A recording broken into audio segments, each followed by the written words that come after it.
هذه القصة ليست مجرد خلاف على تركة، بل هي أكثر القصص التي تجلت فيها عبقرية العقل البشري، وكيف لفكرة ذكية واحدة أن تنقذ عملاً كاملاً من الهلاك. دعونا نعود بالزمن إلى تلك اللحظة التي كتب فيها الأب وصيته الأخيرة: السلام عليكم ورحمة الله وبركاته، والصلاة والسلام على رسول الله صلى الله عليه وسلم. أهلا بكم في قناتكم قصص حقيقية تكشفت. قبل أن نبدأ هذه الملحمة العجيبة، لا تنسوا الاشتراك في القناة وتفعيل الزر ليصلكم تحفيزنا اليومي.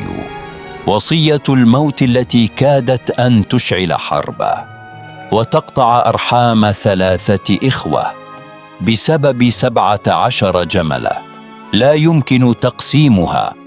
ترك الأب الراحل وصية غريبة ومستحيلة قبل وفاته، وصية تحدد مصير ثروتهم بالكامل. قال الأخ الأكبر شمران بغضب أعمى: لي النصف، هكذا كتب أبي، نصف الإبل لي وحدي.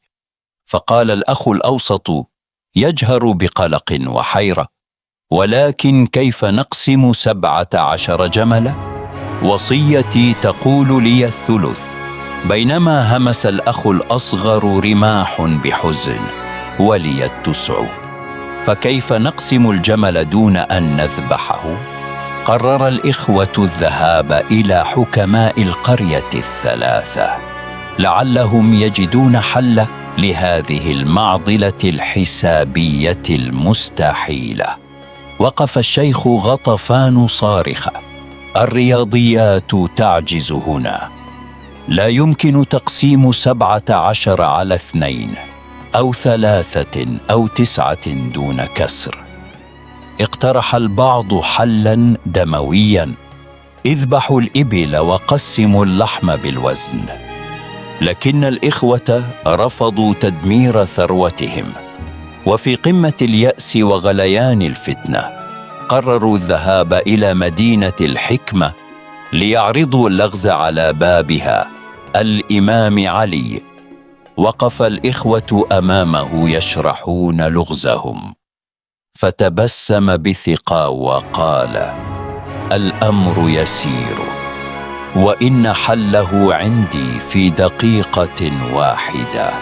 التفت الإمام علي إلى خادمه والتاجر سنان وأمره بوقار قائلا: أحضروا جملي الخاص وضموه إلى جمالهم الآن.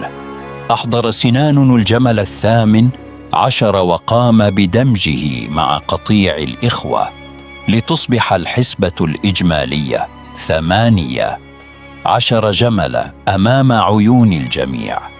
نظر الإخوة ال3 شمران ويجهر ورماح إلى بعضهم البعض في ذهول تام، يتساءلون كيف سيحل هذا الجمل الإضافي لغزهم الحسابية. اقترب الإمام علي من الأخ الأكبر شمران وقال له بابتسامة حكيمة: أنت وصيتك تقول لك نصف التركة، أليس كذلك؟ تابع الإمام قائلا: نصف 18 هو 9، خذ 9 جمال كاملة لك. فأخذها شمران والفرحة تملأ قلبه بعد أن زاد نصيبه. ثم التفت الإمام علي إلى الأخ الأوسط يجهر وقال له: وأنت يا يجهر، ألم تقل أن وصيتك هي ثلث التركة؟ أكمل الإمام قائلا: ثلث 18 هو 6، خذ 6 جمال كاملة لك. فأخذها يجهر وهو لا يصدق أن نصيبه زاد هو الآخر دون كسور. أخيرا نظر الإمام إلى الأخ الأصغر رماح وقال بعطف: وأنت يا رماح، وصيتك هي 9 التركة، أليس كذلك؟ فقال الإمام علي: 9 18 هو 2، خذ جملين كاملين لك. فأخذهما رماح وهو يشكر الله على هذا الحل السحري.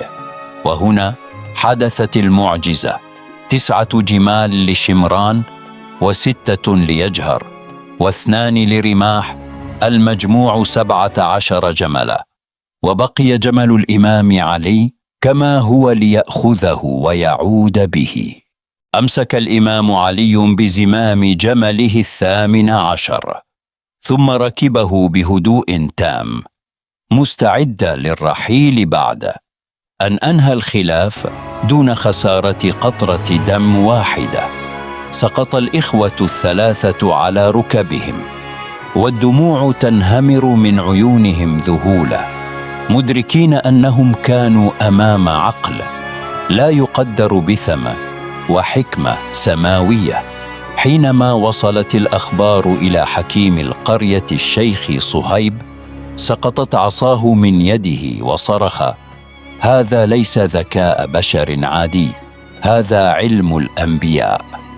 أما الشيخ غطفان فقد تملكه الخجل وطأطأ رأسه قائلا: لقد درسنا كتب الرياضيات لعقود، وحلها هو في دقيقة واحدة دون كتاب. وأسرع الشيخ ثعلبة يغلق دفاتره القديمة معترفا: لا قيمة لعلمنا اليوم أمام بحر علم الإمام علي. تنفس الخادم صخر الصعداء وألقى بسكينه أرضه، وهو يبتسم سعيدا بأن جمال سيده الراحل نجت بالكامل من الموت. قالت الخادمة وردة وهي تسكب الماء في البيت: لقد عادت البركة والدماء حقنت بفضل الله، ثم بفضل رجل العدالة واليقين. زال الجشي وعادت الألفة بين الإخوة، فساروا في طرقات البلدة يتحدثون بسلام بعد أن كاد الطمع يدمر عائلتهم. بدأ التاجر سنان يطوف الصحاري والمجالس يروي للقبائل حكاية الجمل 18 ولغز 17 جملا العجيب. ومنذ ذلك اليوم تداول العرب هذه القصة كأعظم برهان على أن الحكمة الحقيقية تفك أعقد العقد في أقل من دقيقة. عاد الإمام علي إلى مجلسه العلمي المعتاد ليبدأ درساً جديداً يلقن فيه طلابه أصول العدل والحساب.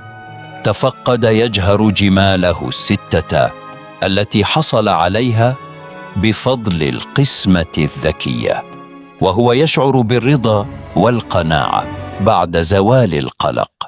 جلس شمران وحيدا يتأمل ثروته الجديدة، شاعراً بالخجل من طمعه القديم الذي كاد يدفعه لقطع رحمه.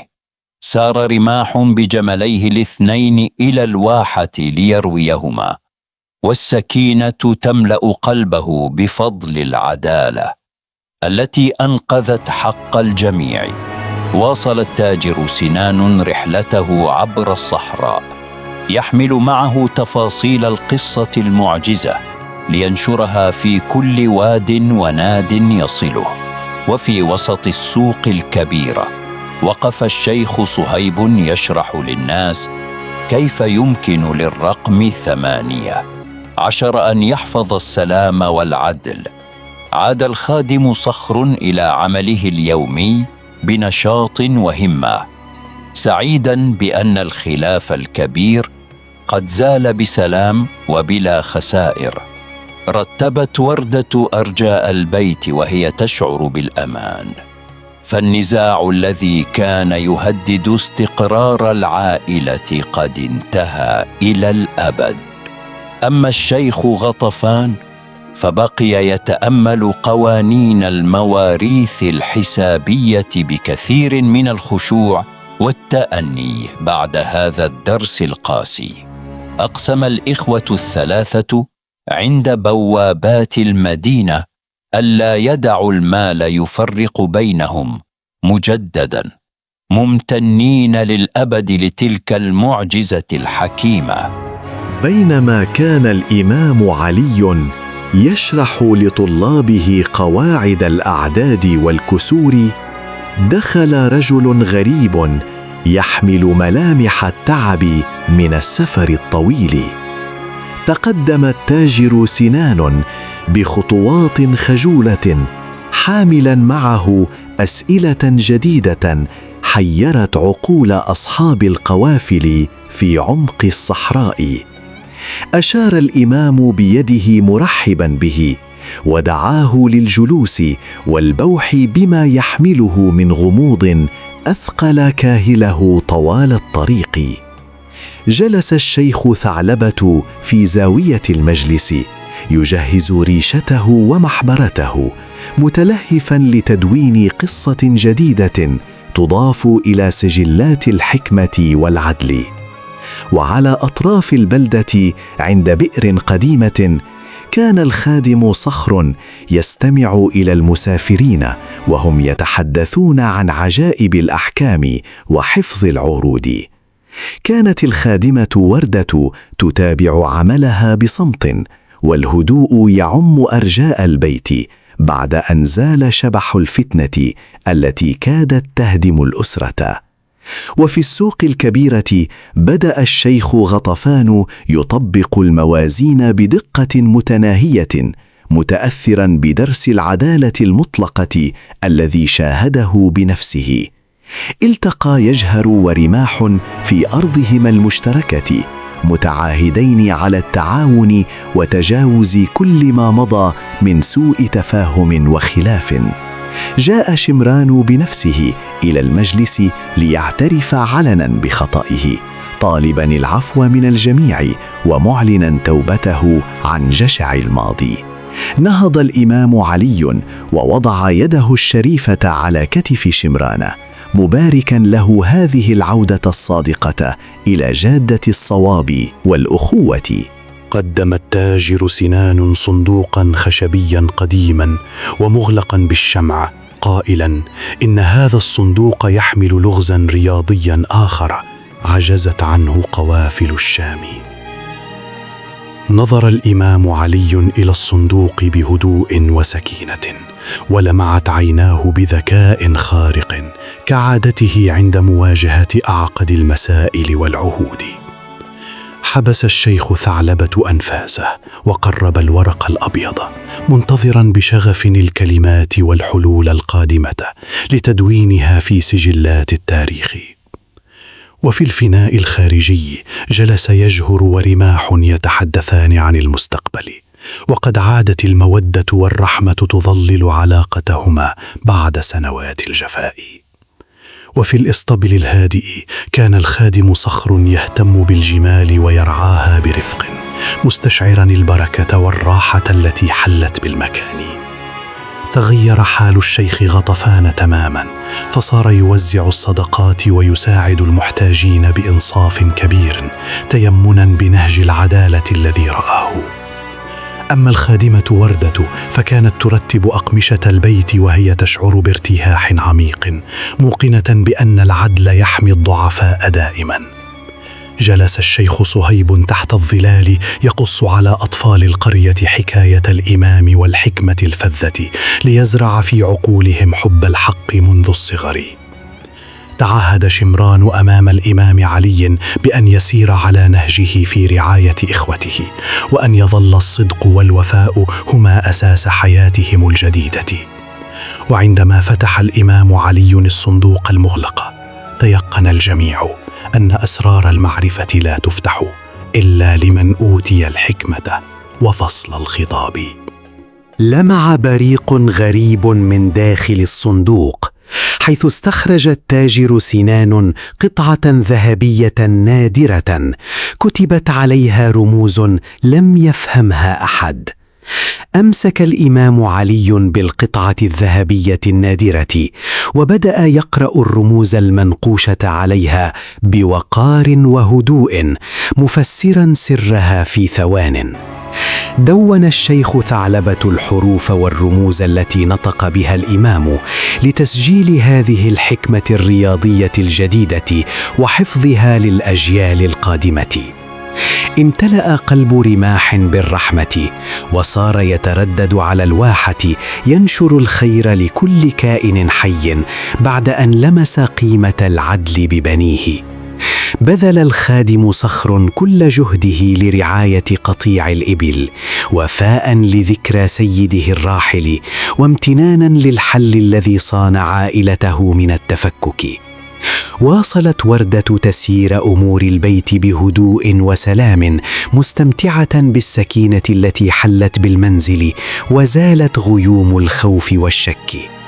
وبدأ الشيخ غطفان يطبق الميزان والعدالة في تجارته، عازما على إبعاد أي ظلم أو تلاعب بالحقوق بعد الآن. ازدهرت تجارة الإخوة، وولدت جمالهم من جديد، وحلت البركة والزيادة في رزقهم جزاء لوفائهم ورضاهم بالعدل. جلس الشيخ صهيب تحت ضياء النجوم يتأمل ملكوت الله، مسبحا بحمده وعظمة هذا العقل والحكمة التي تجلت في أرض العرب.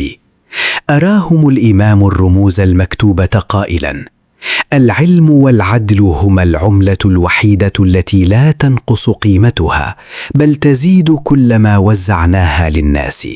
حزم التاجر سنان أمتعته وصندوقه وهو ينحني إجلالا بعد أن أضاء الإمام عقله بالحل الذي لم يخطر على بال بشر. بدأ الأخ الأكبر شمران عهدا جديدا من الكرم، فخصص جزءا من أرباح جماله 9 لمساعدة الفقراء وعابري السبيل. أما يجهر فقد تبدل قلقه القديم بسكينة أبدية، وهو يرى قطيعه 6 ينمو ويبارك الله فيه بفضل الرضا بالحق. وعرف رماح بين الناس بطيب أثره، فصار رسول سلام ينشر العدل والمحبة، مستلهما من حكمة القاضي الوقور. وضع الشيخ ثعلبة المخطوطة الأخيرة في خزائن العلم، لتظل قصة 17 جملا شاهدة على عبقرية زمانها. وأصبح الشيخ غطفان يزن الحقوق بميزان لا يميل شعرة واحدة، معلنا في المجالس أن العدل هو زينة التجار والملوك. تأمل الخادم صخر الإبل وهي ترعى بأمان في الوادي، شاعرا بالفخر لأن عهد والدهم الراحل قد حفظ وصين بلا دماء. عم الرخاء والبركة أرجاء البيت، واختتمت وردة أيام الخوف بابتسامة رضا، فالحق إذا حضر حلت معه الطمأنينة. رفع الشيخ صهيب عصاه نحو السماء مباركا ومسبحا، مرددا أن لغز 17 جملا سيبقى خالدا ليتعلم منه البشر معنى البصيرة. وهكذا غدت حكمة الإمام علي سيفا يقطع حبال الفتن، ونورا يضيء عتمة الحيرة، تاركة للتاريخ أعجب حل عجزت عنه العقول.